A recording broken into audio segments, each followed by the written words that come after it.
If you tell me to run somewhere, I'll be honest, I'm going to be pretty half-hearted about it. Running and me, we don't get on. Walking's just easier, or I might even ask you to call me a cab. But running is not something which comes naturally to me, and it's not something which I'm particularly willing to do, if I'm honest. That said, if I need to run for a train, I will go like the wind. If you put me half a mile from the nearest pub, 20 minutes before closing time, and promise me a cold pint when I arrive, you will not see me for dust. And if you do this often enough, I'll get better and faster, and I might even begin to enjoy it. Who knows? For many of our students, learning is a bit like my attitude to running. It's much easier to walk or to be passive because becoming active in their learning is a lot more effort. How can we get them to make that effort and to become independent learners? By making them want to do it. Independent learning is not simply about setting tasks that give students the time and space to learn, although of course it is about this.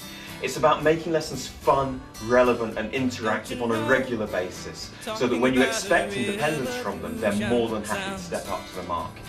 This isn't all about Ofsted criteria or tick box teaching.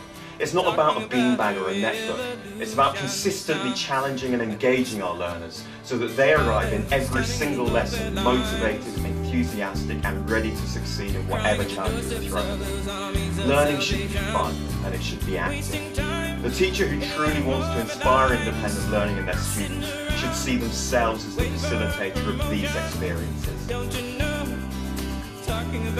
A fun lesson is working groups, and we can also use our netbooks, which is quite interesting, and also we're very help each other, and that's what makes the lesson interesting.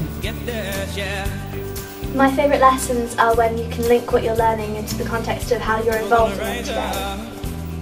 One of my favourite ways to learn in a lesson is usually doing drama activities, working in groups. Just helps you learn more easily and be with people you like. My favourite lessons are the ones where we can do what we want and the teacher's not telling us to do something. What motivates me is coming into a relaxed environment where we can work well. My favourite lessons are when we do role play, so we feel like we're actually in the actual scene of what we're studying. My favourite lessons are when we kind of move around and we do stuff in groups, and we do it instead of the teacher telling us how to do it. I enjoy lessons where we get to choose the technology which we use, and especially when we get to create presentations with whichever technology we like the most. I can learn independently when I want to learn.